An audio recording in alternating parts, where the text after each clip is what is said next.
Of all the careers in all the world that a person could aspire to, you end up a professional space traveler. So what was it that motivated you or inspired you to become an astronaut? It's tough to say. When I was younger, humans went to the moon when I was about 4 years old. And I imagined that as I got older and became an adult, that traveling in space was going to be fairly common and something that we all did. And so I grew up believing that I'll be an astronaut, just like these guys were that were going to the moon. And something about that stayed with me throughout my career and early university years that drove me to this point. But I can't tell you that there's any one thing or things that I did specifically to become an astronaut. I followed those things in my life that made the most sense for me, that I felt that I was good at. I started off out of high school attending community college, living at home, and at the same time working as an auto mechanic. While I was at community college, I studied industrial design because I thought maybe I'd be an automotive designer. I grew up in Detroit. And I also studied geology because I was interested in science a little bit. I didn't know. Physics and chemistry weren't my best subjects in high school, but I enjoyed those things more than I did math. So at community college, I looked at those two fields of study and decided to stay with the scientific route, which was the geology, and then applied to the only university that made sense to me, which was Purdue University. And that's because it was a family sort of tradition to go there. I had a great uncle who graduated from Purdue in 1905 as a civil engineer, and my father and uncle both were mechanical engineers at Purdue, and my grandmother or grandparents were from Fort Wayne, Indiana. So Purdue seemed like the natural choice for me. And I was also very aware that Purdue had graduated more astronauts at that time than any other university in the country. So I went off to Purdue and studied geology and ended up getting an undergraduate degree in geophysics and a master's degree as well. And then made some decisions together with my wife to return to her home country of Canada and pursue a PhD at Queen's University in pursue a degree in engineering seismology. And none of those things really make sense from the standpoint of becoming an astronaut, at least if you consider what shuttle astronauts do. We don't do a lot of geology from the space shuttle. We're operators of spacecraft. We do robotic operations and fix things in space and do spacewalks, and we don't act as geologists. But in my mind, I always had the dream of working as a geoscientist or a geophysicist towards, return to the moon or future missions to Mars, with the understanding that when we went to the moon the first time, in the late 60s and early 70s, our primary goal and role on the surface of the moon was as geologists. That's what we did. And we'll do that again when we go back. The difference this time is going to be the development of habitats and our permanent presence. But we'll use geology, geotechnical engineering, and seismology, and all of geophysics and all these aspects to understand what it is we're working with, how to best build these habitats, what resources might be available to us, and then be able to apply those tools, technologies, and techniques of data acquisition to future Mars missions. And so, all those things, I guess drove me to, staying with what I believed as a youth in my head. And I honestly think it was a subconscious driver in there because, as I said, taking that path, I didn't go through the military. I didn't get my pilot's license till a few years before I applied to the space program. So I wasn't doing things that seemed like they were going to lead me to the career of an astronaut. I did those things that seemed best for me and followed that path. it was fortuitous that having spent 5 years in Kingston, Ontario at Queen's University, after I received my PhD, that a former classmate from Purdue called me from Houston and asked if I was interested in working with ExxonMobil doing oil and gas exploration. And we took advantage of that opportunity and, ended up right back here in Houston for the first time in our lives, but only miles away from the Johnson Space Center. So things started coming together then, but again, that decision to come to work for Exxon really wasn't based on the proximity to the Johnson Space Center. It just happened to be that we were going to Houston. So as I look back on my life now, I can see how all of the circles and the pieces of Swiss cheese lined up to get me to where I am. But I didn't see those things, and I didn't plan those things from the beginning. Tell me about your hometown. Tell me about where you grew up and what that was like at that time. I grew up in Lake Orion, Michigan, and what was best about Lake Orion, where we grew up, was it was a suburb of Detroit, but had a lot of open space around. So I grew up, and it's a northeastern climate, so we had winters, which is something we don't have here in Houston, and we had summers. So we were able to enjoy the seasons, and I really enjoyed being there and being in that environment. Spent a lot of time doing recreational things, water skiing in the summer, snow skiing and snowmobiling in the winter. That's what I liked most about being there, was the climate. Have a lot of friends there still, and see them on an annual basis, and like to go back and visit whenever I can. You have a sense that that place and the people there contributed to making you the person you are now? I think every aspect of every person's life contributes to who they are when they become adults. So it's difficult to point a finger at one thing or another, but certainly I feel that place, those people, and those experiences are, part of who I am and what I came to be now. I worked as an auto mechanic for a few years in Detroit, and being in that environment, living in the Detroit area, gave me a strong interest in automotive and things mechanical. So, that's carried on into my later life. I still work in the garage on a regular basis on various projects, and I think that's played a very large role in my capabilities for the mission, and skills that I bring to the mission in terms of doing the repairs on Hubble and having a knowledge of the tools and techniques. So that has been a very important aspect in my life, and I think is going to work well to tie into the mission. Tell me the story of how you got the news that you've been assigned to your first space flight. Okay. How I got the news when I was assigned to my first space flight.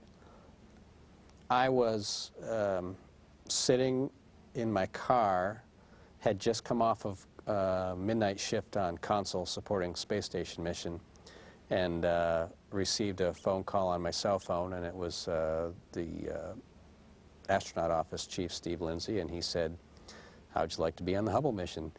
And I said, "Well, I think I'd like that very much." And that was it. I guess he had called, and my wife had given me a heads up that he had called or was looking for me, and I wasn't really sure why. But in fact, the call that I got was about 8 o'clock in the morning, and it was just having gotten off a console. So it was a nice way to end a shift on console. And we know that the actual flying in space can be dangerous. Drew, what is it that you think we get as a result of flying people in space that makes the risk one that you're willing to take? Well, as John Young would say, single planet species don't last. And as a geologist, I believe that as well. So I think for humankind, not just our nation,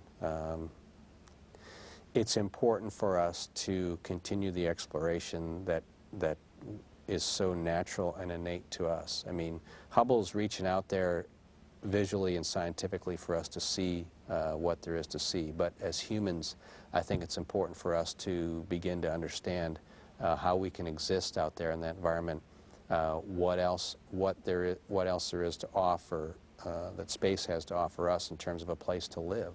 I truly believe that humans will be living off of this planet at some point in the future. It's inevitable for us, and it seems like a reasonable and realistic progression for us as a human race. We won't last on this planet, not forever. We may last for a long time, but I think it's essential for us to learn to live in the environment of space and somewhere past our home planet.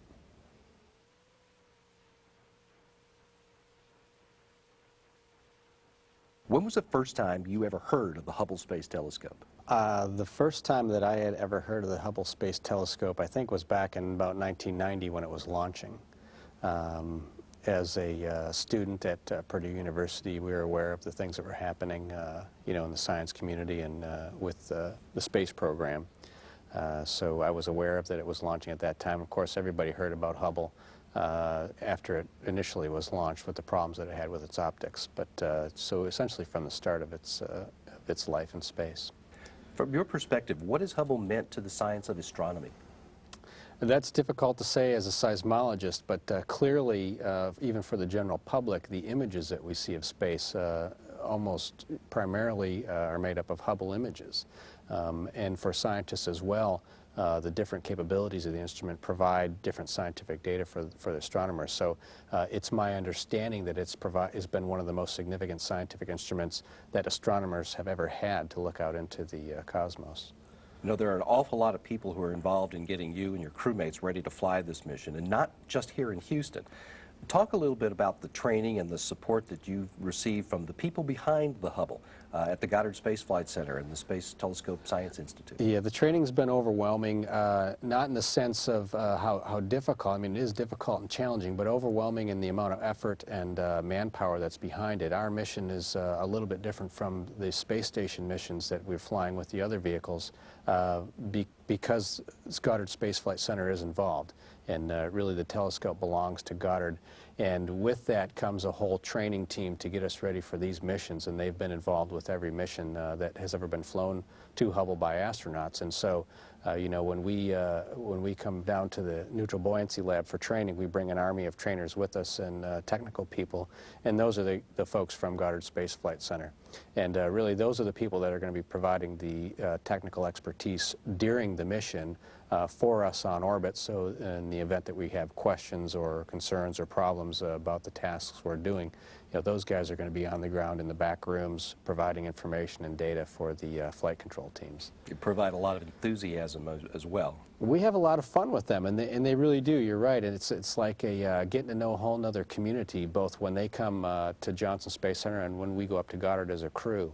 We share a lot of time with them. We've been working with them for a year and a half now, and formed some good relationships, good working relationships, and good personal relationships. And that's really a special part of this mission.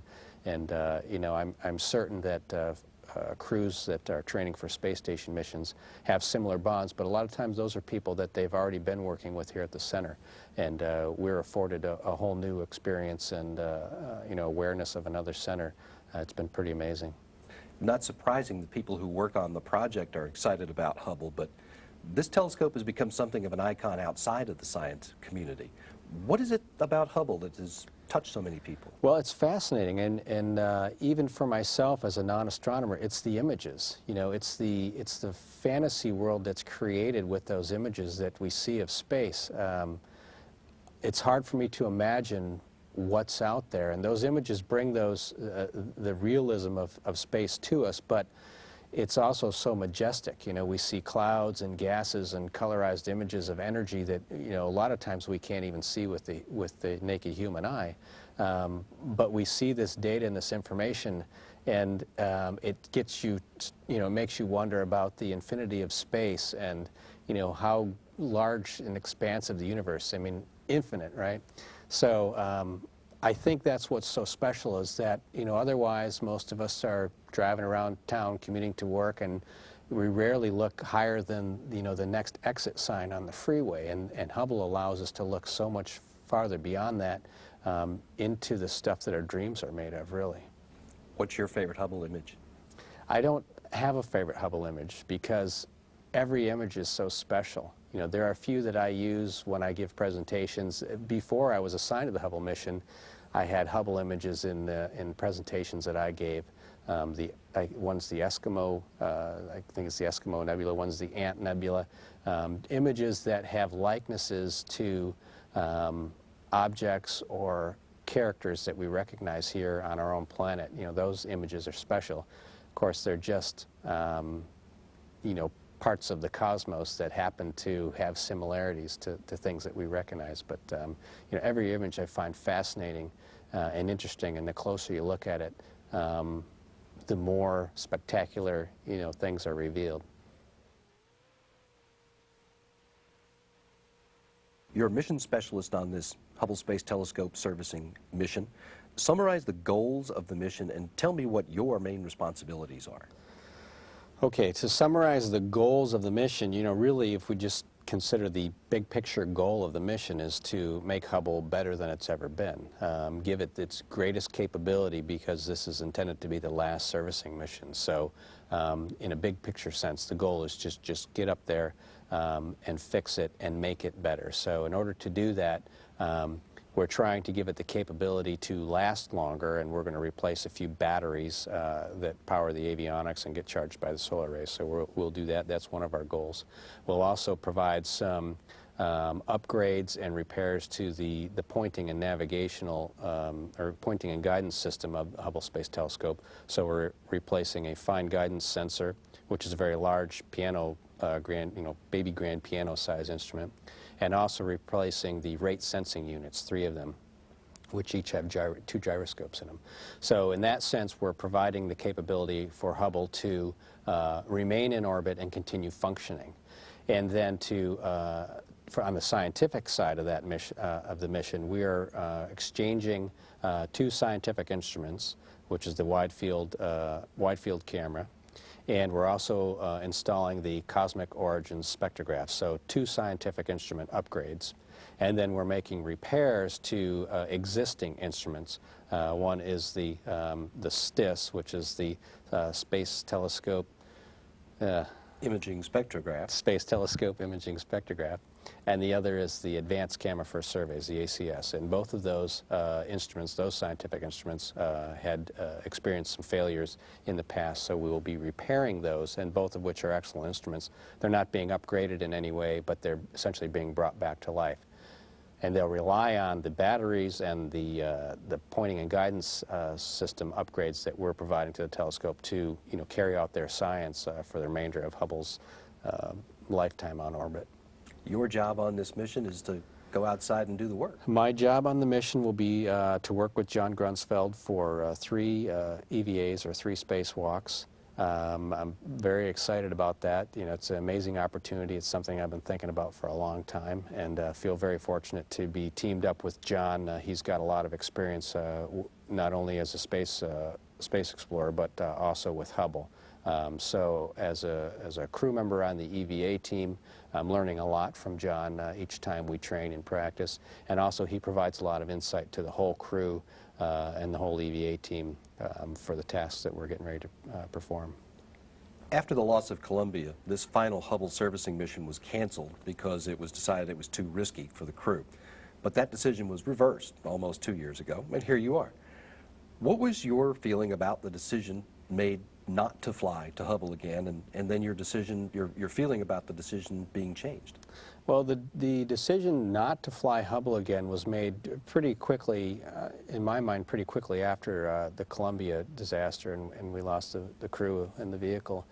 And in that sense, it seemed reasonable to cancel the mission and look at what options lay before us. Now, not only did the Hubble mission get canceled, but really the whole the manned space program went through a change and went through an evaluation. So I don't think it was unreasonable what happened and the way that things transformed shortly after the mission. But what it allowed us to do within the space agency and as a country and as a world is examine what we're doing with manned exploration and think about what the future holds for us.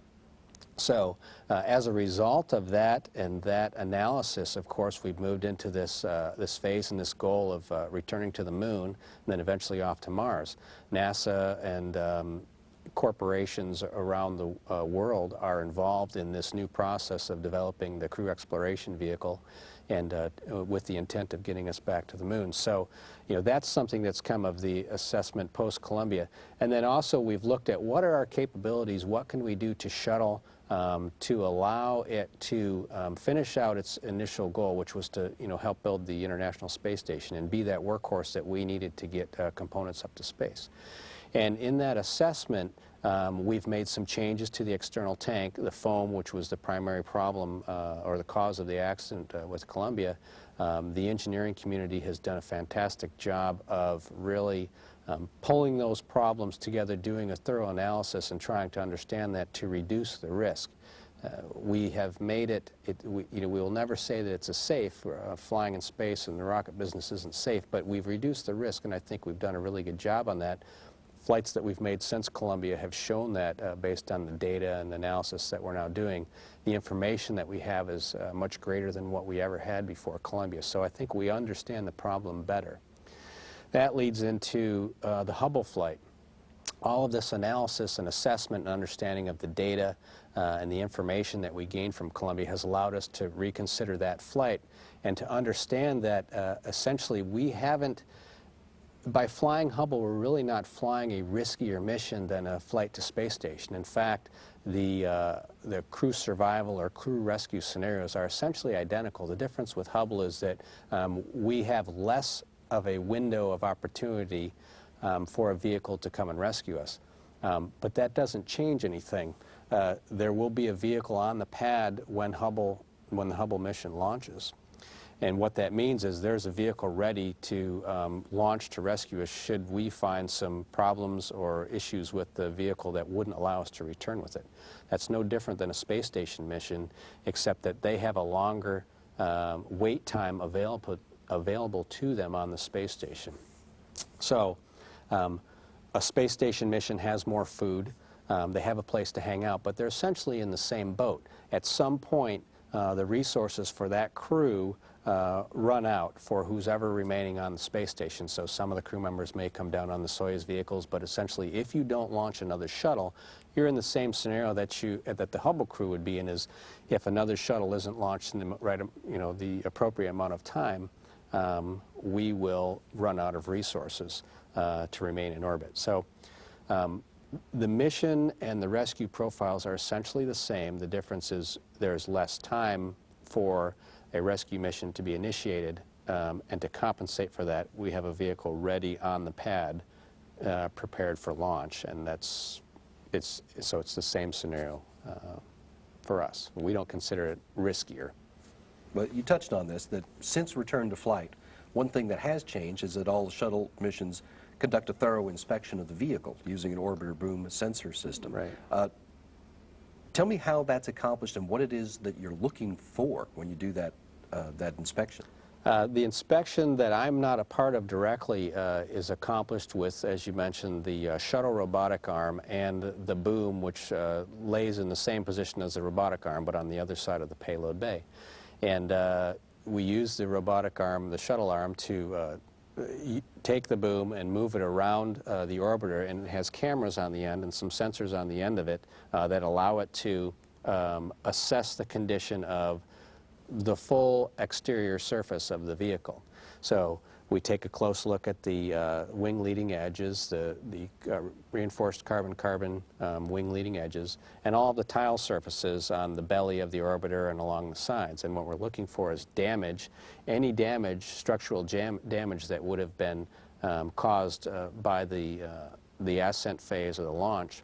And then if any damage is found, there's a thorough assessment made of how extensive it is and whether or not it impacts the vehicle's ability to protect the interior structure from the heat loads that it will see on re-entry.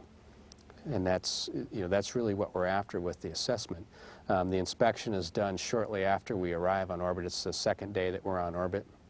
The data is downlinked to the ground teams, and the ground teams and engineers consider the extent of any damage that's seen and then make recommendations as to how we'll proceed with the rest of the mission. And possible means of making repairs to a damaged shuttle have also been tried out since return to flight. What is it that you guys think you might be able to fix if the situation were to arise? Well, as a mechanic, I think we can try to fix just about anything, and I think that we certainly give it our best shot. We have, I believe, pretty good capability based on the last several years of development in the areas of the tile repair and the reinforced carbon-carbon repair capabilities. So I believe we can fix small holes in the reinforced carbon-carbon. I believe we can fill holes in the tile.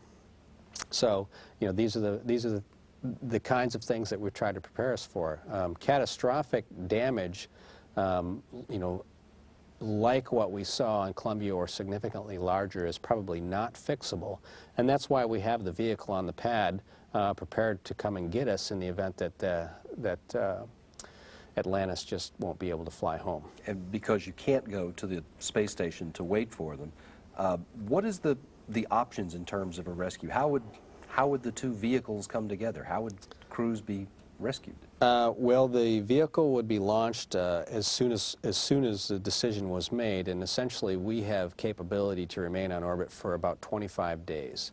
That's the extent to which our cryo or our fuel is available to continue running our electrical systems, which provide our oxygen and also you know, heat for the vehicle. We also have, you know, food supplies that will allow us to last that long. The vehicle would launch from Kennedy Space Center on the alternate launch pad from the one that we'll launch from, and a rendezvous in orbit with Atlantis. And then the robotic arm, I believe, from our vehicle will be used to grapple the other vehicle that's come up to rescue us. And I don't recall if it's our robotic arm or theirs. And then essentially, I believe it's myself and John will be responsible for transferring our crew members over to the other vehicle. So we'll use our own spacesuits that we have on board. We have 2 spacesuits, and we'll ferry back and forth crew members. Essentially, once the robotic arms have grabbed, you know, each robotic arm, I believe, grabs the other vehicle, or one does, a crew member will go out and string a tether across essentially from one airlock to another. And then 2 by 2 we'll transfer crew members across this tether into the other vehicle, and then bring the spacesuit back for the next crew member, load them up, and just go back and forth. And then we'll end up with 11 people, I think, on the rescue vehicle on the way home. So it'll be a packed flight, that's for sure. But we hope not to have to exercise that option. Here's hoping that that never comes Sure. about. All of the work that you've been training for to get Hubble running at full speed is contingent on a successful rendezvous, grapple, and berthing of that telescope. Tell me what part you play in the operations, and describe how your crew goes about getting that telescope onto the work platform. Well, as a member of the team that's doing the 3 EVAs, I'm not responsible for a lot of the stuff that happens on the flight deck, which is the launch and the entry, so the ascent and the entry, and also the rendezvous. I am participating in the rendezvous as support personnel running the onboard laptop computers. And we use those computers to project images of the relative positions between Hubble and the space shuttle. And then the commander and the robotics operators look to that data to get an understanding of what the closing rates are between the 2 vehicles and the distances between the 2. And we also look at the profile to make sure that we're entering in the intended or designed approach corridors, and eventually come to the point where we stop the relative motions between the shuttle and the Hubble telescope, and Megan MacArthur, our robotics arm operator, then moves in to grab Hubble and lower it down into the payload bay, where it can be secured for us to do the EVAs on subsequent days. Now, you've been training for the first spacewalk, will be the first spacewalks of your career. What are you most looking forward to about this part of your first trip to space? The moment that, well, there's 2 moments that I'm looking forward to the most. The first is main engine cutoff when we first arrive in space, and I'm hoping that's going to be a calming experience as opposed to a stomach upsetting experience, but one never knows. But secondary to that, the moment I'm most looking forward to is the instant that I come out of the airlock because we'll be payload bay facing the Earth, and I'm anticipating the moment of peeking out with my head facing towards the Earth and just seeing the Earth below from my perspective in the spacesuit. You know, having that first glimpse from space, from the spacesuit, with just the visor separating myself and the space around me, and having Earth 300 miles below me. I'm anticipating that. I'm very excited about that. I'm hoping I don't, you know, lose myself in the moment and I'm able to continue, but it's going to be really exciting. I think that's the one thing I'm really looking forward to. And the thing I'm looking least forward to is when we return to the airlock, you know, the final moments of the final EVA and have to close the hatch, and, you know, and that's it. That's the time up there working on Hubble will be done. So. Let me get you to help me set the scene for this. The timeline for your mission calls for 5 spacewalks to be conducted over 5 days. Tell me about how the 7 of you divide up the responsibilities, from not only doing the spacewalks outside, but helping get them ready to work inside during the spacewalks. Well, the mission, just like a space station mission, is extremely busy, and the timeline is packed, and we are essentially busy from the moment we launch to the moment we land. There's really no time, not a lot of downtime for us, and what we do is generally each of us has roles and responsibilities. So, for example, during the EVAs, while John and I are outside, Mike Massimino and Mike Good will be the IVs, or the internal crew members that are guiding us through our tasks outside. And each of those guys, Mike and Mike, will be working each day while we're on the mission and trading off roles as they're leading us through our script of the EVA. So they will be busy. They'll both be engaged all day long. One of them's reading through and walking us through the activities, and the other one is there as a backup support, providing supporting data and information to the primary. We call them IV, the primary IV, and also looking for every opportunity to provide information in case a contingency occurs, like a bolt won't turn, or a tool breaks, or you know, some other aspect of the mission that we have considered other options to performing those tasks comes up. So really the IV crew members work as a team supporting the EVA. So that takes the time of 4 of the crew members. The other 3 crew members are busy supporting the EVA as well. Megan MacArthur is full-time hands-on moving the robotic arm, and she has a backup arm operator, which is the commander, Scott Altman. He is there supporting her as well, backing her up on all of her tasks and options for working with the crew members on the EVAs. And so that engages those 2. So now you've got 6 out of the 7 fully busy, and then that leaves our pilot, Greg Johnson, who is our prime photo TV person, and his role will be to make sure he's documenting all of this, swapping out tapes from our helmet cams inside the vehicle so that we know we're recording all of it, making sure the downlinks are getting to the ground so the ground's able to follow along. And then also, along with Scott Altman, those 2 are responsible for maintaining the systems on the orbiter while we're all outside or engaged in the EVA. So things like changing out the CO2 scrubber components, making sure heaters, switches are being cycled when they're supposed to, talking to the ground, and, you know, understanding what's happening with the vehicle during that time. So we stay busy. Those roles, you know, continue like that all the way through the flight.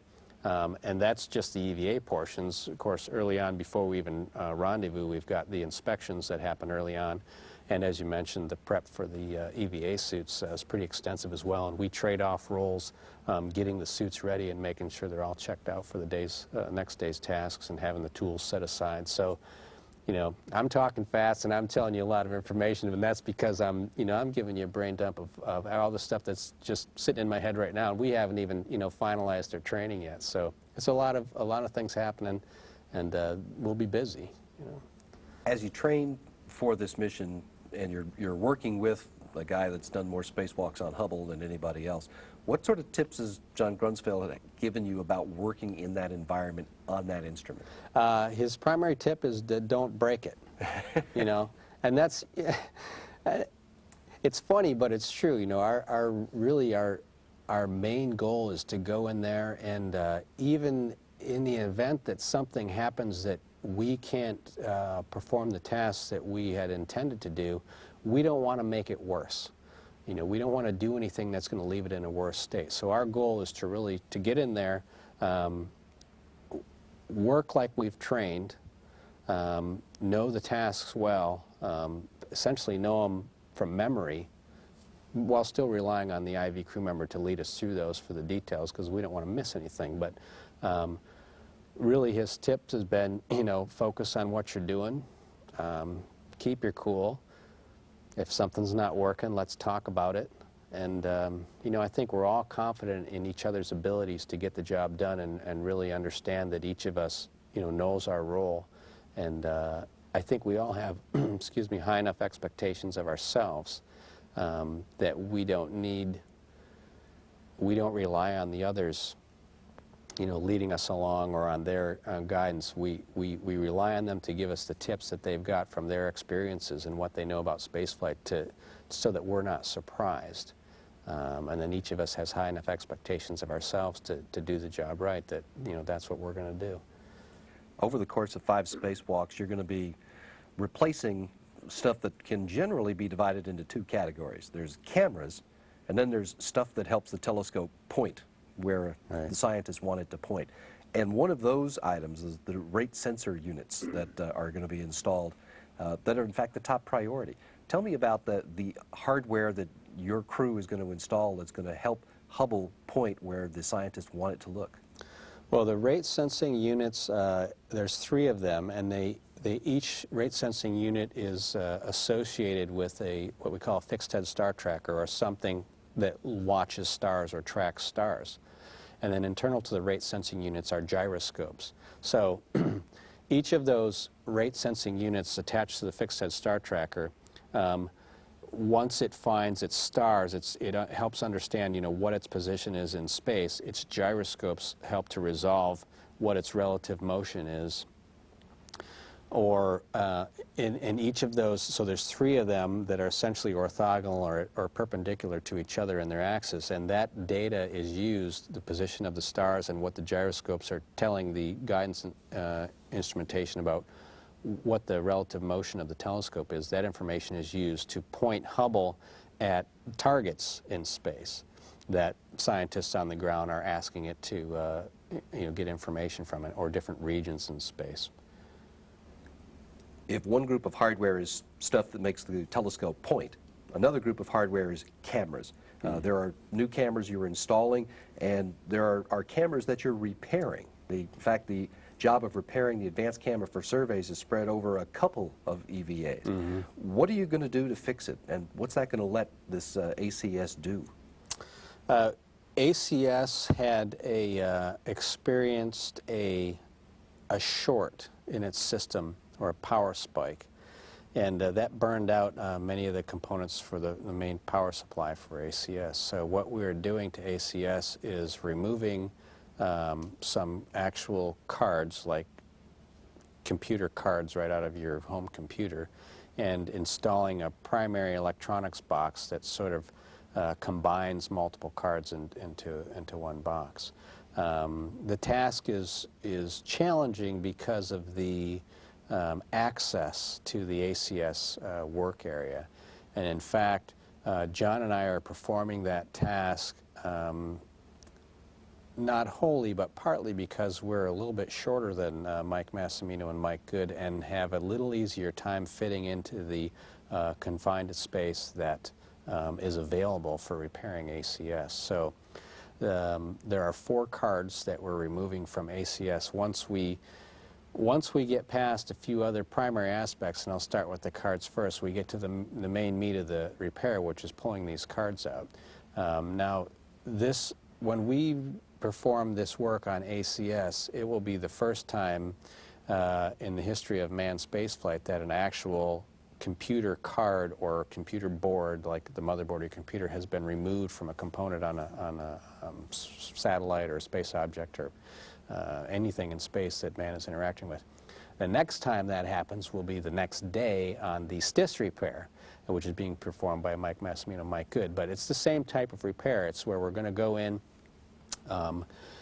try to gain access to these cards, which in itself is not a trivial task, but the trick for us is card number 4. So there's 4 cards lined up, and they're all sort of positioned in a way that we can't see them directly. But the number 4 card is the challenging one because it's more likely than any of the others, or most likely to have an interference issue with another structure on the telescope. And that's the one we're most concerned about. The rest of the task we feel is fairly straightforward, although again nothing's trivial about it. But that one card is going to present the most challenges to us, and if we can get over that hurdle, I think we can make the ACS task a success. Backing up a little bit, talking about gaining access to ACS, there is a metal grid that covers, and it's effectively an electrical interference protection device called an EMI device. We have to cut that grid off, and it's made out of aluminum. So the crew, the team at Goddard, the engineers there, have devised a cutting tool with multiple components and blades on it that actually cut this grid off. That part is pretty straightforward, if we can call that trivial. Then the next aspect is removing a number of very small fasteners.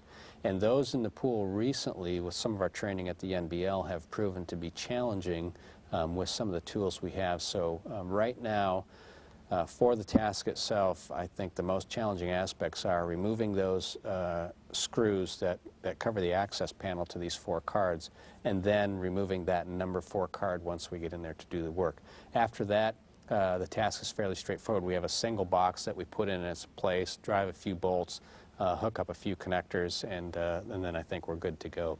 But the task itself has some challenging aspects, and John Grunsfeld will be performing the first half of the task, and depending on the time and how the EVA runs, he may complete it to the end with my support, you know, utilizing me as a person to retrieve the components that we're replacing in the telescope while he stays in there and does the work.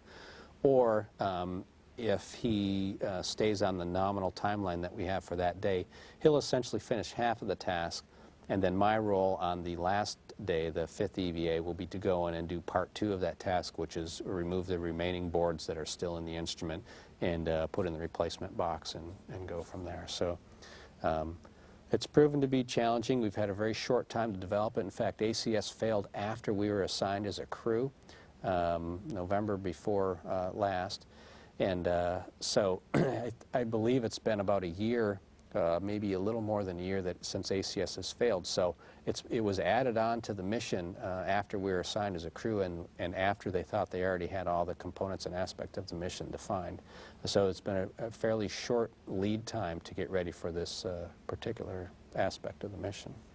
Amongst the EVAs, there are also things like battery replacements and blanket installations too. Talk about some of the other things that you guys have to do. The battery replacements are starting to get fun, believe it or not. I mean, we've done them enough, and what's nice about the batteries, and again, I'm reluctant to trivialize anything. I want to knock on wood anytime I say something, because anything can cause a problem for us, and any aspect of this mission has some challenging parts to it. But the batteries are fairly straightforward.